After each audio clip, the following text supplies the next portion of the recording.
Hello, everyone. This is Brother Benson Media. Today, we are very lucky to host one of our best queen, all the way from the lakeside of Kisumu City, or from Luo um, ADHIS JOJO.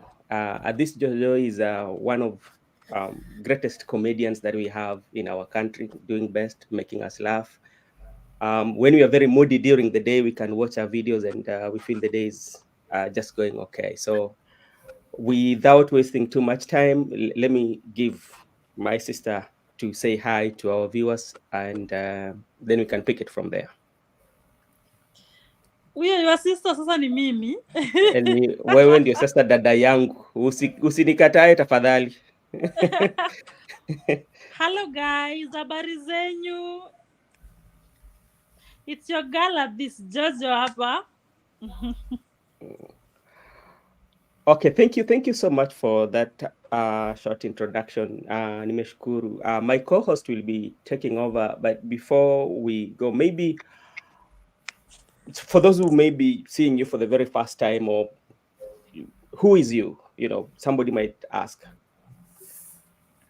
Who am I? Yes. Hizo maswali naulizanga tu nikitaka pesa kwa mtu. But then tutakupatia. Mimi ni ADHIS JOJO.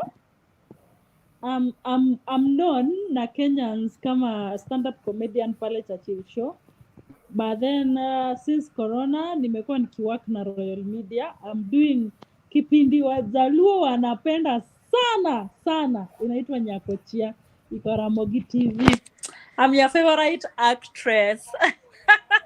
But then that's what I do. I'm a comedian, I'm an actor, and then I'm also a content creator. So that's basically who I am in a nutshell. Hizo vitu zingine simtauliza baadaye, side hustles zangu. Okay, thank you very much. My co-host, you can take over. Okay, thank you. My name is Kevin Obura, and we'll be having a conversation with our own ADHIS JOJO. So, direct into the issues that we are talking about today, about the background and the inspiration. ADHIS JOJO, would you kindly share a bit of your journey into comedy and how it began? Oh, so you just want the journey into comedy peke yake? Yeah, not just that. We've got so many questions for you. Yeah, so as a comedian, Yes. mmesema this is international because it's Luo. Sasa tuongee Kizungu. We can mix. We are Africans, we are Kenyans, and the national language in Africa. Yeah, so basically, I started my career some time back, nikiwa uni, Moi. That was in around 2018. So, wanafunzi, okay, my fellow, watu wa uni wanaitwa students? Comrades. My fellow comrades. Yeah. Walikuwa wanaona I was funny, mi sikuwa ninaona by the way. So they used to like tell me to go to Churchill Show, but then back in the day nilikuwa unajua back in the day Churchill Show is big. So if you told someone as little as I was with no huge background aende platform kubwa kama Churchill Show, unajua I was somehow scared. But then at long last nilisema maybe hivi ndio nitaomoka, you never know. So my brother took me to Churchill Show, nikaenda audition. I auditioned for quite some times, 3 years before nichukuliwe. Yeah, so sikuwa lose hope. Nilikuwa naenda waniambie nirudi home, I go back. Nilikuwa narudi naenda shule, sometimes nataka kukuja Nairobi, sina fare kutoka Eldoret hadi Nairobi because I was in my university. So in 2019 nikamua I'll be coming fully like for auditions. Okay. Yeah, and then nikapata. It was a journey though. It was a journey. Nice, congratulations. Today you're one of the best celebrities that we are celebrating as a country. Thank you. Okay. You could try. Yeah, we have to keep on trying and doing our best. Yeah. Okay, again, in Kenya, being a Kenyan, there are Luos, there are so many tribes in Kenya, and they're different different tribe has different culture. We've seen you imitating mostly the low lifestyle and what ladies or beautiful girls expect from the men from the lowland. Men from Not just that, Swali but sina. also Okay, maliza swali. from other tribes. I want to ask you that how has culture, especially the culture in this country, influence your comedy? Well, unajua Kenya as a whole has so many things. Na Yeah. most of us tunapendanga kuona, you know it's very beautiful doing something from within. Like see ati I start dancing like vile watu wa South Africa wana dance. Yeah, So we I have can our own brand. so like I'm like Kenya iko na vitu mingi. So I'm like everything that I do, even my online content, sitoangi place ingine, natoanga from just what's happening within the country with vitu zetu sisi wa Kenya. Okay, so So you killing it. ime affect nini, it has positively affected my creation, content creation. Hata comedy, even my comedy, I could not come and say unajua wazungu. No, I'm just using Kenyan men because they do enough for me. Wananipea content zaidi ya yenye nataka. So I've Okay. just basically been using our own to create my content. I've not been going researching anywhere. Ni vitu naona kwa street. Yeah, it's true. We've always seen some specific Kenyan experience and societal behaviors in Kenya that Yeah. always comedy. Okay, that's nice. So my next question to you would be the challenges and the growth that you've seen in this field. As a Kenyan, what are the challenges that you've seen or you've encountered into the field of comedy up to this extent or this place where you've reached? There How are tough it challenges. is? So kuna challenges, general challenges, and then kuna challenges as a woman in the industry. So I don't know if I should just talk about all of it or concentrate on the general challenges or talk about being a woman in a male dominated industry. Being a woman in a male dominated industry, that would be more interesting. Yes. So kukuwa mwanamke si rahisi, I know. especially being a female artist, because I don't know notion yenye most people wanaonanga industry, artistic industry inafaa wanaume. So because that's why the number of female comedians, nianze na comedy, the number of female comedians ni kama 1/9 of the number of male comedians. So industry imekuwa, I don't know, it's just hard to penetrate as a woman, because mimi zile challenges najua nimepitia kabisa. Yeah. First of all, nikianza comedy, nobody thought I was funny. I remember kuna dem fulani alikuwa ananiambia ati mimi nilikuwa nafikiria wewe ni spoken word until I went and performed, and then nilishtua kila mtu backstage, the boys. I was like, nilisema mimi mnafikiria nyinyi ni wanaume, mimi nitapiga show ni uwe kuliko wote. And Utaonyesha during my time wanaume wote nilikuwa na perform na wao. Whenever I went to a show, I made sure nilipiga show kali kushinda kila mtu. I didn't care whether it's a man or a woman. So now onto another thing, like unapata kwa industry, I didn't get this kwa comedy industry, but I've gotten this being famous, and of course I've worked with so many people. Unapata labda mtu anataka kukupea event, he is a man, but then your event akona more than one option, and then he wants to take advantage of you. I don't want to be vulgar because this is YouTube. Someone wants to take advantage of you, anaona zile za wewe ni mwanamke, so I need to get this so that I can give you this. And it has happened to so many people that I know. Even kwanza mademu wanaimba, and the producers. Unapata maybe the lady comes from a poor background, hata hana pesa ya kurekodi ngoma, so anapata producer mwenye ako na uwezo wa kumrekodia ngoma for free, but at what cost? Una get? Yeah. Because I remember there was a time nilikuwa naitwa niende nifanye job ingine. I won't tell you for which company because it's very big, around Kitui.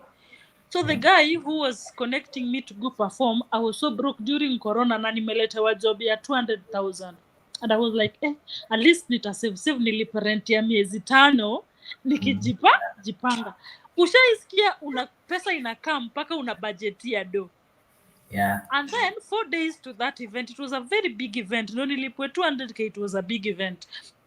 And then 4 days to the show, to that event, ananikola ananiambia, so utakuja tu Kitui 4 days before event. Nikamuuliza, Nairobi to Kitui is less than 1 hour. See, if the event is starting around 10, why don't I just leave Nairobi around 6?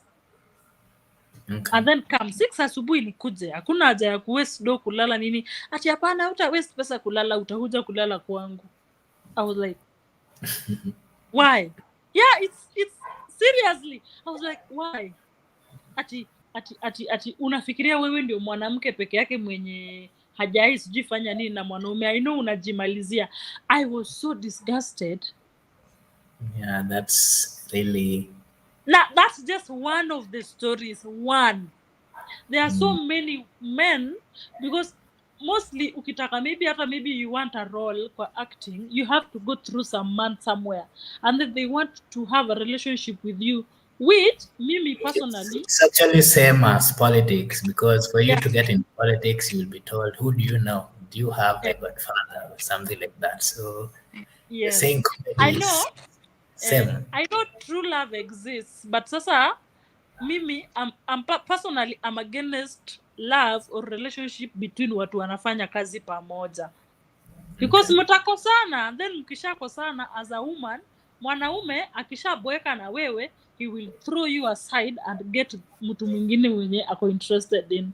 Ataenda mbio, utaona tu number plate kwa umbali. Yes, so unaona, those are some of the challenges. Kwanza, that is the biggest challenge of being a female in a male-dominated industry, because people just don't want to talk about it, but women are taken advantage of hapa nje. Utashtuka wewe how you are like, maybe in acting, someone like me, I'd never accept someone take advantage of me. So unapata the role you are so good at, wewe hujapata, but kuna dem mwingine mwenye he is not even as good as you are, amepata hiyo role because alipeana. Una get? So unakosa opportunity because someone who decided to do something you could not do, alienda akafanya akapata hiyo role. So unapata hautapata hizo roles. Okay. That's tough. That's what's going on. It's painful though. I'm emotional. But ni life. I'll console you, don't worry. It's okay. Okay. Yeah, so I would also like to ask you this question. Comedy is not an easy thing. Sometimes when you get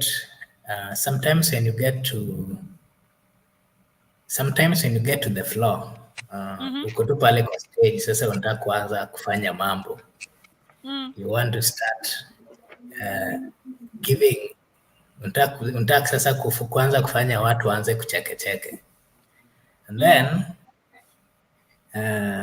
the response of the people would be different, and then again people like different things, right? How do you handle a situation where you get to the audience, and then maybe the comedy that you're trying to play is not really finding them well? They're not really enjoying that. Funny enough, haijai nifanyikia. You know I'm funny. Unajua mimi ni funny. So sijawahi fika stage alafu show yangu watu wakose kucheka. I don't know. I'm so grateful to God. I will forever be so grateful, because I don't know what I'd do if I ever went on stage watu wakose kucheka. But then what I normally do to make sure that my content is the right content for that particular audience, mimi hufanya research before niende mahali. Yeah, Because you get to understand. kitu itachekesha mtu wa Nairobi haiwezi chekesha mtu Mombasa. Yeah, na tena Kisumu pia. Na kwanza Kisumu, wewe Kisumu audience ni ngumu. So basically unajua sisi Wajaluo tunapenda kujisifu, tunapenda kusifiwa. So when I come to Kisumu nikijua niko na event Kisumu, normally mimi utafuta hizo content za kusifu. Like the one I did in 2019 ya Kisumu should be the capital city of Kenya. Get? Yeah. But then when I go to Mombasa, najua watu wa Mombasa wanapenda football. So when I do my comedy, I make sure I spice it up with football kidogo. And then Nairobi nayo unaweza chekesha na anything. Oh, nice. Because so I do my research before I tackle an audience. Lakini one thing I know for sure, kuchekesha watu wako na pesa ni ngumu kushinda komedi yoyote. Nimeenda event ya unapata watu ni wadosi bwana. Kwa parking kuna tu Lexus. Maze hao watu hawachekangi. Posh, watu hawacheki. Watu hawacheki, but then reception wanakureceive like they were so happy. But wanapanga tu vitu zao, they're just on their phones. Unapiga show wanakuja wanakwambia that was a very good show. Okay. Yeah, but that research is good. Before you go to tackle an audience, lazima ujue ni kina nani, what topics are they interested in. So ukishajua hiyo, you are good to go. Okay, again, since Corona came, there's been a trend whereby people are really getting into online comedy and things like that. Like vitu zimebadilika, kila kitu watu wanafanya online. Have you noticed any difference in trend? And as in, umewahi notice that siku hizi zile vitu zenye mlikuwa mnafanya mkiwa kwa stage ziko a bit different ukirudi online? Yeah. And how you adapting with that? What happens is change is inevitable. So with that in mind, huwezi piga stand-up comedy online all the time. Alafu kuandika jokes pia si rahisi. And then when Corona happened, people got so stressed out and depressed about stuff that they just needed short things. Unajua when Corona happened, many people waliingia social media to release stress. And then before we knew it, 2 years passed by, and the only entertainment we could get ilikuwa from online. And you know, human beings, ukishazoea kufanya kitu inaendelea tu hivyo. And that is why nowadays people appreciate content creation or online content kuliko stand-up comedy. People appreciate. So what I did, because change is inevitable, una adapt with what's going on. Singesema tati, you know me, I'm not a stand-up comedian, I cannot do content online. But that's what people are doing. So I had to just adjust to it. Nianze kutengeneza script, which I sit down, write, and then tunaenda to shoot. I execute, I edit, and post. Okay. Yeah. Let me do some follow-up with you. And this is something that is kind of like it's touching on the society. Because, you know, being a comedian, on the other side, it is a way of making us happy. And on the other side too, you are a light to the community. Kwa Kiswahili tunaita kwamba wewe ni kioo cha jamii. Yeah? Ni kwamba nikikuona like kuna vitu ambazo unaweza eleza na watu wakuje kupata kwa wengi sana, kwa sababu kuna watu wengi ambao wanakutazama. Yeah. Ukiangalia na vitu ambazo zinatendeka kulingana na vitu ambazo juzi tumepata wasichana wawili ambao labda wamekufa kwa njia ya tatanishi. Kiswahili wamekufa kwa njia ya tatanishi.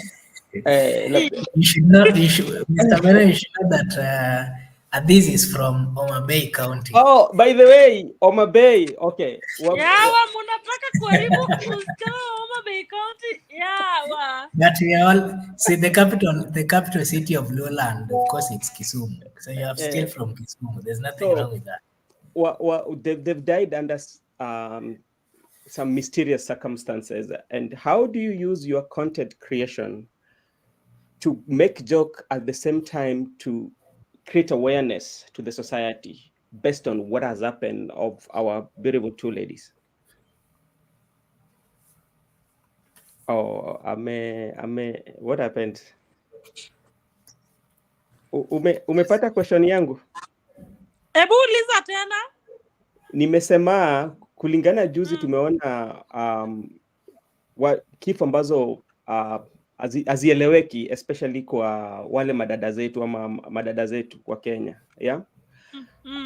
Jinsi gani unatumia tuseme kwamba your talent or your comedian platform to create awareness to the society at the same time entertaining us?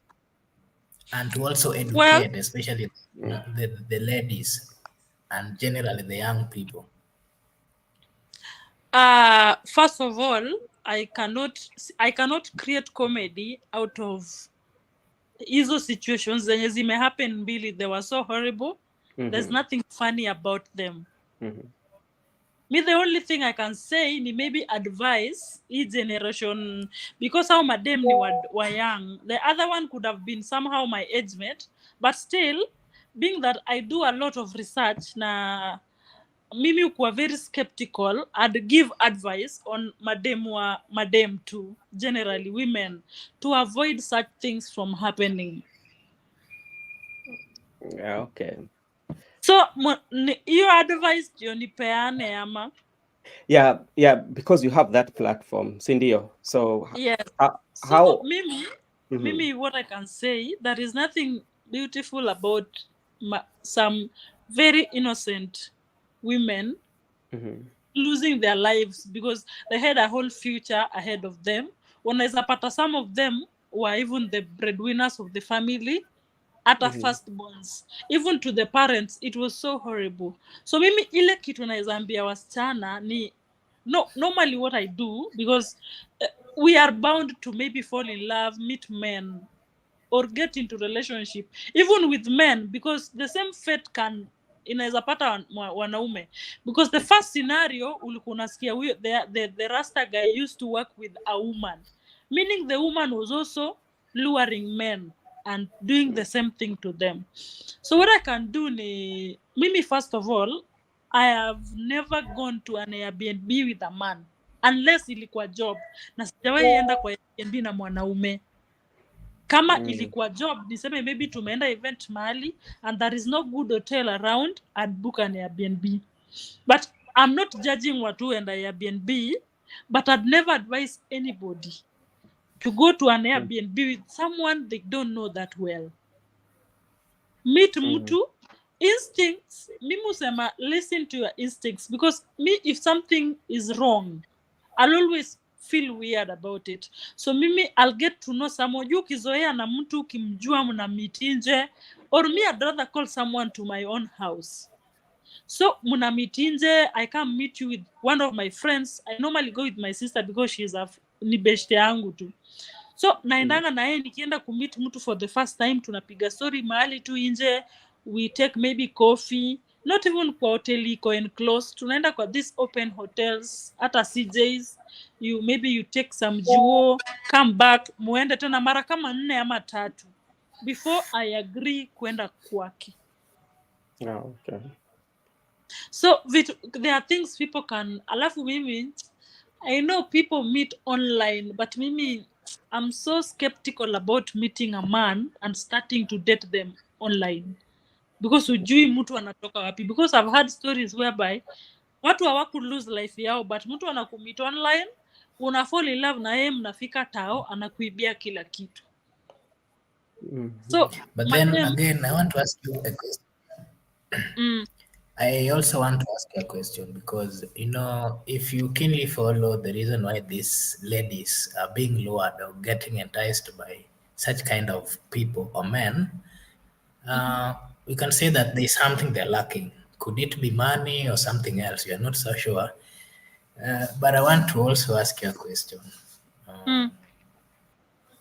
I don't know whether it's kind of invading your privacy or something like that. But I'm sorry. What do you think is the role of a man or a woman in a relationship? Because of late we've been seeing so many situations where Mm. ladies they're being convinced by very petty things, and then they fall in love. They don't even do any research about the people they're meeting, and then they fall into this kind of traps. Could it be that ladies are simply after the material wealth or something like that? What is the role of women and men in a relationship? Okay, mimi naye, let me start being honest first with myself before I be serious. Pesa ya mwanaume. Hey! Can you just repeat what you said? Pesa ya mwanaume ni tamu.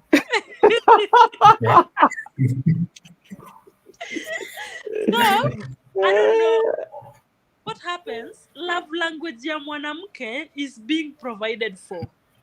Una get?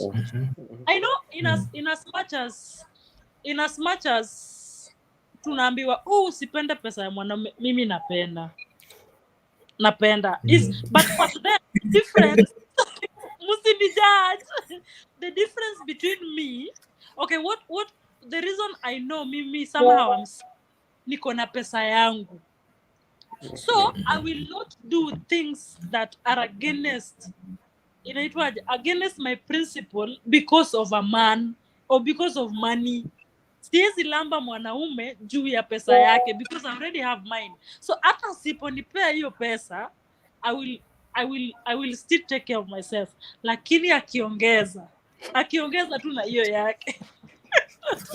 But then mimi kitu naweza sema, mademu wakiingia kwa sisi madem tutafute tu njia ya kuget do.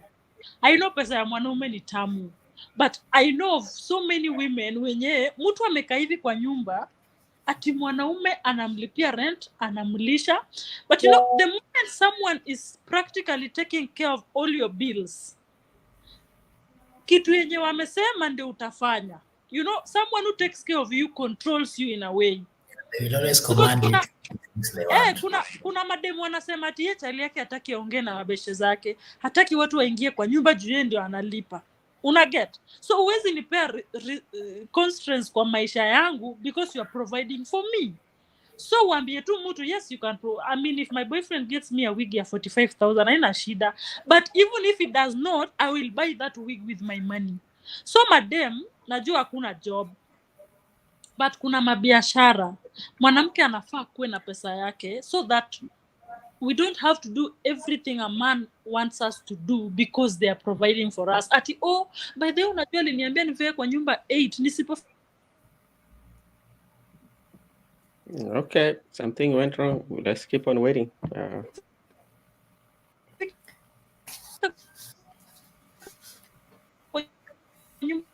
We can't hear you.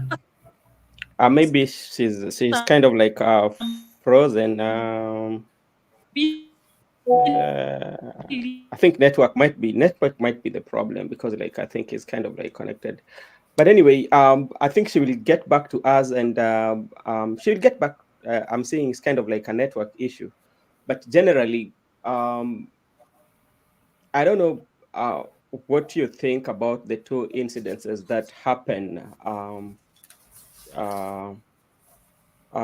recently. About one, actually, she has been identified. She's like a 20-year-old girl. The ones that happened recently, and the other one too. So it's something that is worrying. Is a worrying trend, especially in a society whereby we are living. Because like, if you look at the other side of it, look at the language that we usually use when we talk about the area. You know that language. Yeah. You know that language well. When you talk about area, what it means, we call it the Ben 10 or what. But when you look at the Ben 10, like men do not get such like treatment the way women get that kind of like very inhumane treatment. Yeah, You know, I think there's also a trend where young ladies, maybe thank you, you are back. Nilipigiwa simu tena. Ambia hao watu wanakupigia, sisi hapana taka mchezo. Hata wananibo, but ni Yeah. sawa, I'm back. Thank you so much for logging in again. So, Makubura, continue. Yes, Miss ADHIS JoJo. Yes. Niko karibu kuchukuliwa, mtaanza kuniita Mrs. Tulia tu. Ipe time. Okay. Price tag. Ambia hao watu price tag bwana. Mimi tu mtu tu akiwa na maybe Lexus. Lexus is a small machine. Which Lexus? Anaishi Lavington. When it comes to character sura tutatengeneza huko mbele. Which Lexus are you talking about? Yeah, well, sitaki kuwagi ule story ya magari. Anyway, I want to ask you a question. I've been following your comedy, and then you are a celebrity. That's a fact, and it is true that you can influence a lot in someone's life.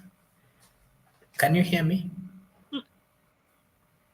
Yes. Yeah, I'm saying you are a celebrity, and it is true that you can influence so many things in someone's life. At times there's this, I don't know whether it was in Kisumu or something. I'm not so sure about the place, but there's more of, we are not trying to question you about the comedy that you do or the wordings that you do, but there's this point you are advising the girl child that, you know what, you have to be treated the right way or something like that. Alafu unawaambianga that the boy child must take care of the girl dam very well. Is there a possibility where you can also use the same stage to maybe kind of advise the girl child so that they also take that opportunity to work hard so that they can also stand up for themselves? Because mwanamume lazima take care of mwanamke bwana.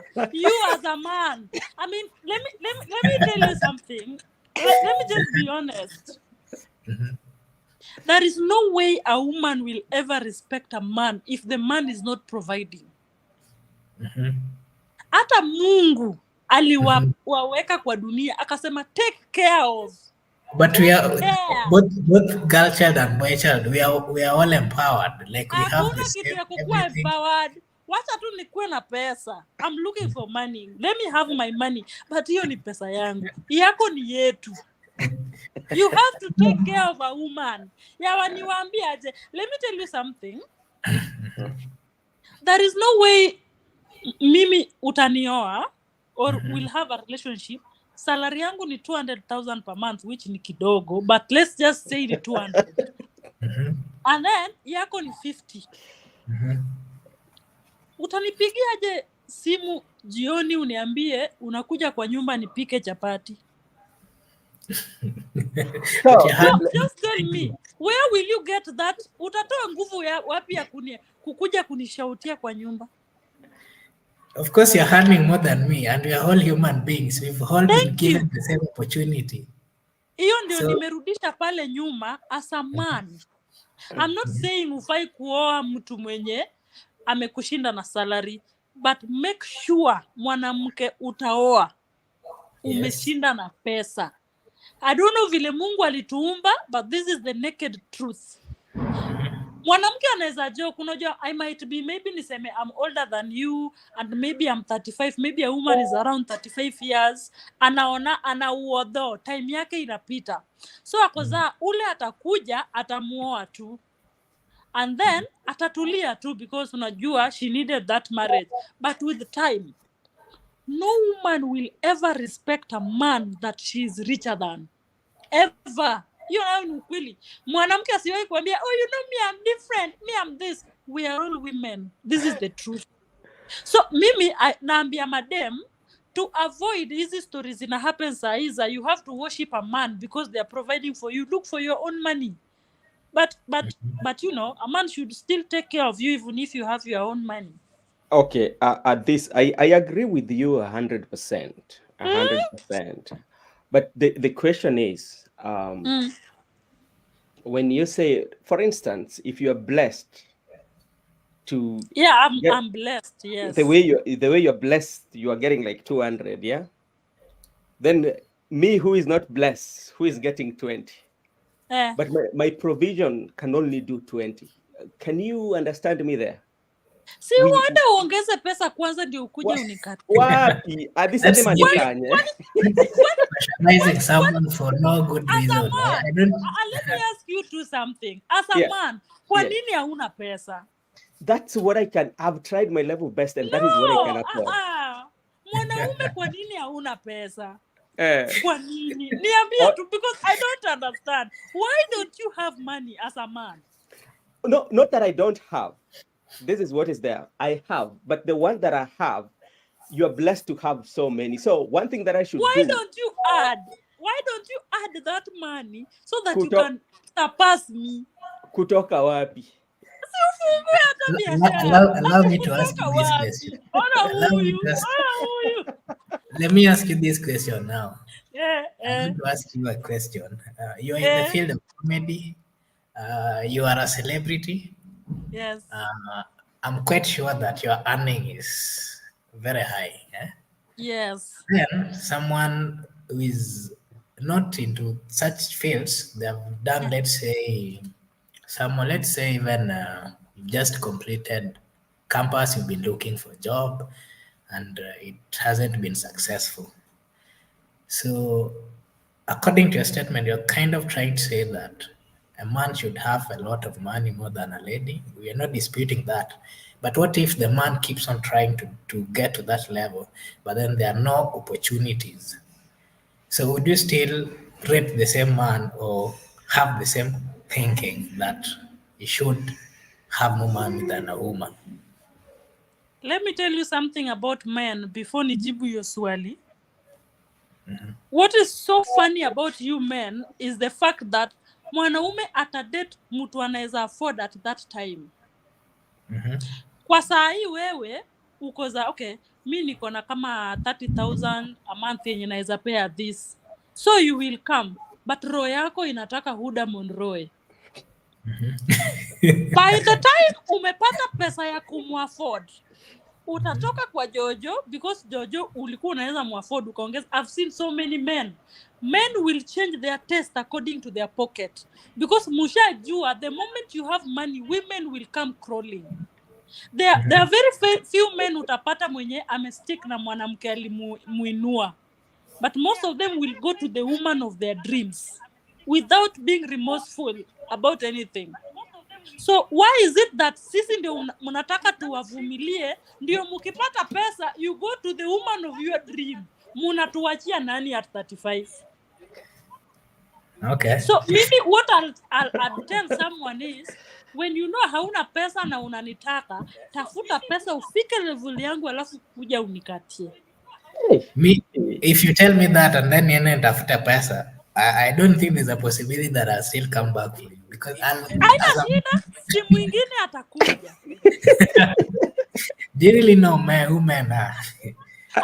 What I know about men, even if I don't tell you that fact, kuna wanaume wengi wenye wamestruggle na madem hata wakiwa campus wakiishi single room, wakaomoka wakaenda wakaoa a very pretty lady. Unaenda mahali unapata mwanamke mwenye another man took care of, has big nyash, has a good shape, ame take care of their skin, and then sasa unataka huyo kwa sababu gani? Pesa yako umeshatafuta, sasa you can take care of her. That is who men are.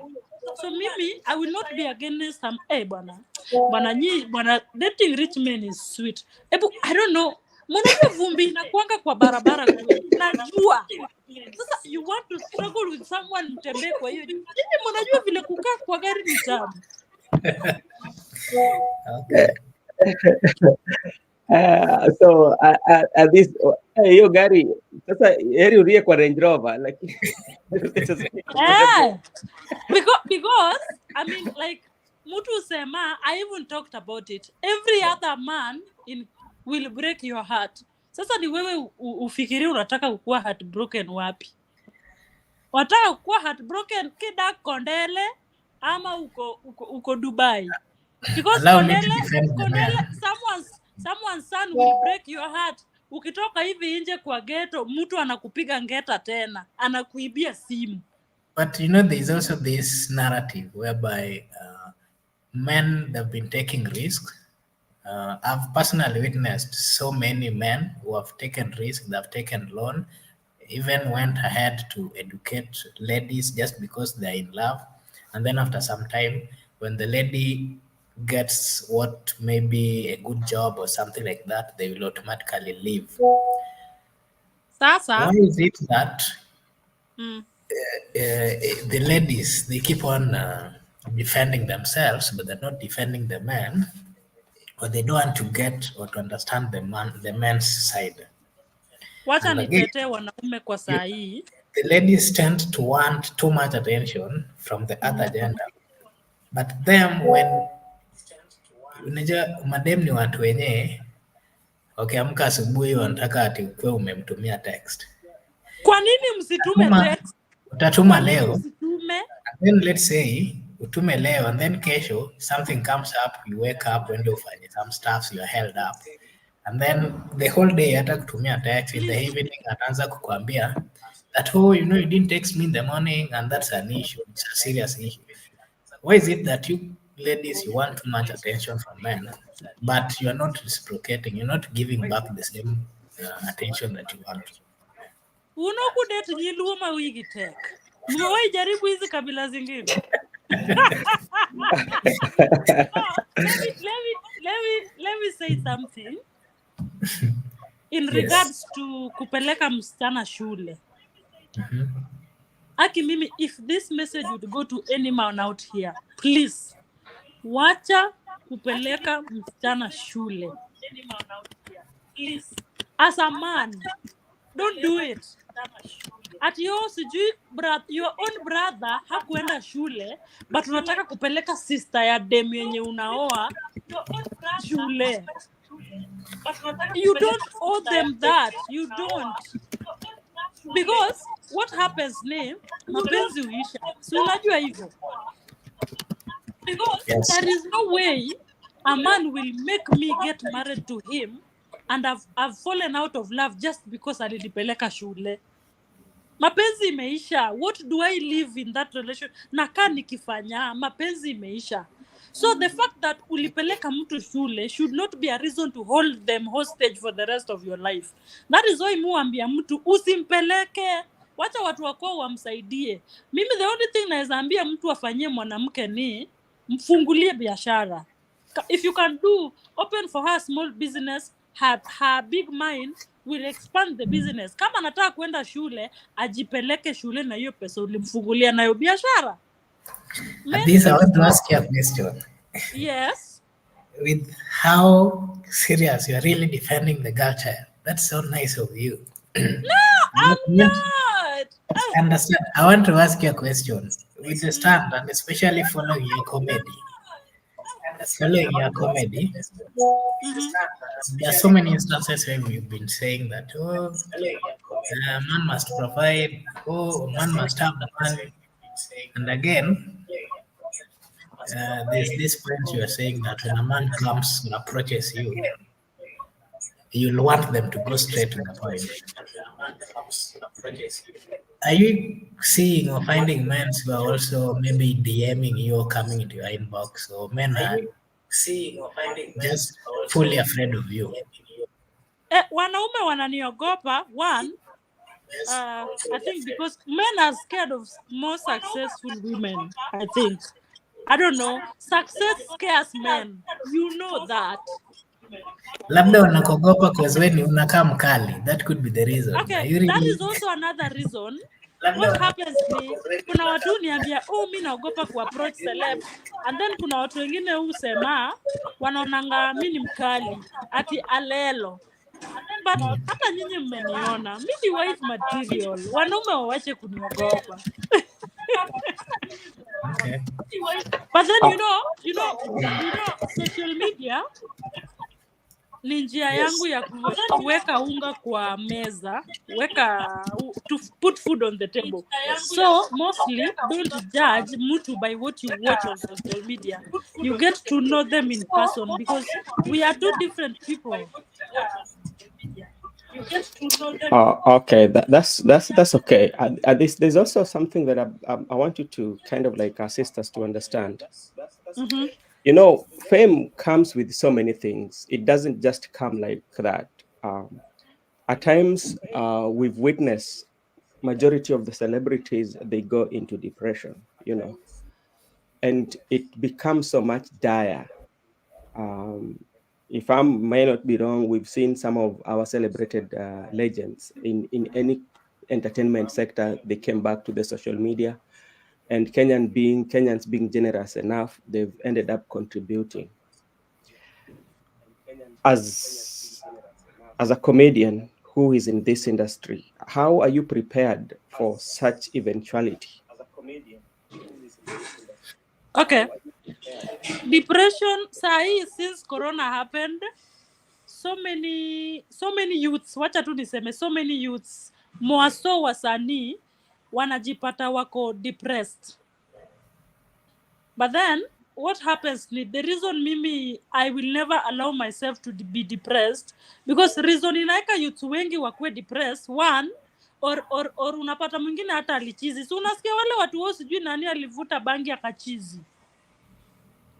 Ni kwa sababu maybe you are dealing drugs but still you are so stressed out, na effect ya drugs tunajua vizuri ina multiply what you are feeling at that time.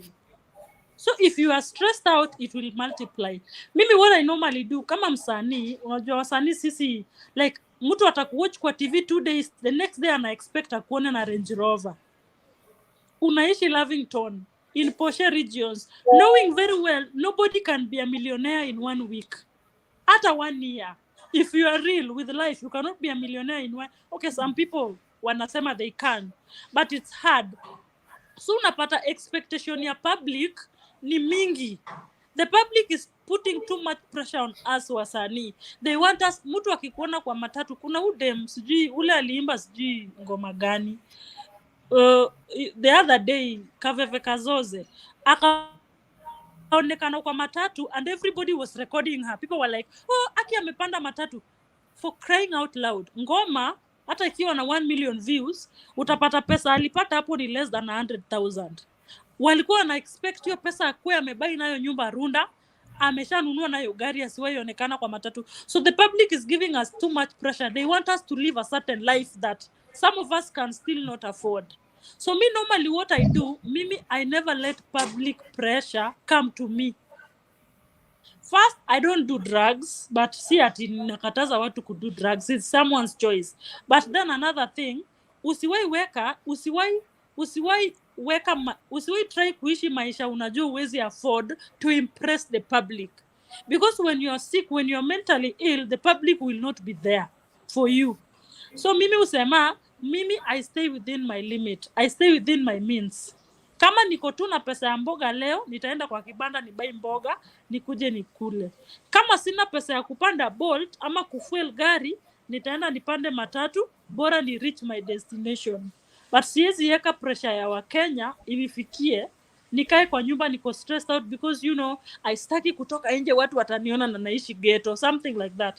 Because nimewahi sikia wasanii wengine wakisema, Aki mimi naishi place mbaya hata sitaki kutoka nje. Please, zima hiyo kitu. Zima. Please. Zima hiyo kitu ina affect. Ngoja kwanza. So, Okay. mumesikia? Yeah. Yeah, basically kama msanii, I just tell people, usiwahi live beyond what you can afford. Don't live beyond your means. Be contented. Kuna kitu inaitwa contentment, kama that's a term. Be contented with what you have, and success takes time. So mtu ajikubali.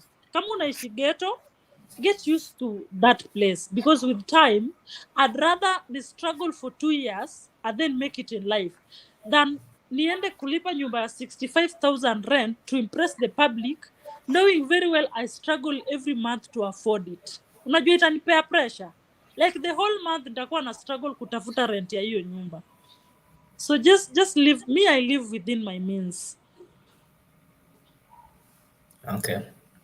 Yeah. I would like to ask you some fun facts about you, and then my senior would just then close the show. Okay. Okay, do I go ahead? Yes. Okay, one. Tell us one thing that people don't know about you. One thing that people don't know about me is that I'm a very good cook. Of course, mi ni dem Jaluo, lazima nijue kupika. I'm a very good cook and I know how to drive. Najua amejui. Okay, that's nice. Yeah. Number two, what's your favorite thing to cook while you're at home? Samaki, mrenda na ugali. Nice. What three things makes you happy? The fact that one day nitakuwa na nyash kubwa, that feeling, sijui kama I get. I want to prove people wrong. And then another thing that makes me so happy is that seeing myself progress no matter how small the progress is, knowing very well mbele ni bright. Okay.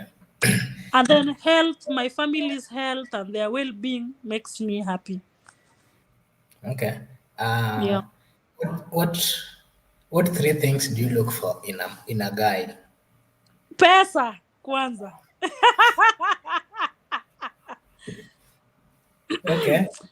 I'm tempted to say gari, but then gari iko hapo kwa pesa, so wacha tuachane nayo. And then Okay. lazima akuwe tu mrefu bwana. Kama wewe ni mfupi usinikatie please. Okay. And then another thing, lazima akuwe a Christian. Okay. Yeah. Okay. The last, second last. What's your favorite travel destination? Diani. Oh, nice. Okay. I want to go to Dubai, but sijai, and I'm planning to go to Dubai this year. Lakini for now, my favorite. Oh, but I also went to Dar es Salaam and I loved it. But Diani, perfect. Okay. The last one. Mm. And then you'll give us a message to your fan. What's Okay. one culture you feel Africans should bring back? Africans should bring back. Like decent dressing, like the hairstyles that they used to. Wanaume walikuwa na kata ingine hivi. Such kind of things. I don't know. Which culture do you think they should Unajua bring? sisi by the time tumezaliwa, what culture is it that people should... I don't know. Hapo sijui, because me, I'm just really contented with how we are right now. Okay, fine. So what's your last message to your fan? A message to your fan? Okay, to my fans, mimi nawapenda sana. I'm a mental health practitioner, and I'd say this is what I normally tell every time namaliza kuongea, ni take care of your mental health. It is bigger than anything. Take care of your mental health. Be at peace with wherever you are. Be at peace. Usiweka mtu wa kustress, because what happens is ukidevelop, if you are depressed, it's worse. So please, nawapenda, and take care of your mental health always. Okay, thank you so much, my favorite sister and my best comedian, the queen of comedy, actually. And thank you for always making us happy, even though sometimes we feel we are very down. And once again, we want to thank you so much for taking your time to be with us here. It is something that we don't take for granted. And we pray you continue making us happy. And we will always invite you in our show, in this channel, if there's something that we need you to share with our viewers. And for those who have been watching, especially for my good friend, Goodyear, thank you so much. This has never disappointed you. Those are your fans. So thank you so much. And may God bless all of you. And by the way, tomorrow we are having a leader from Nyandarua County. We are going to speak challenges that young people are facing, especially from Nyandarua, including our nation. So please be tuning here. We will be here from around the same time for 1 hour, and it will be a very good discussion. Thank you so much, and may God bless you. We see you next time when we meet again, like tomorrow. May God bless you all. Thank you. Bye.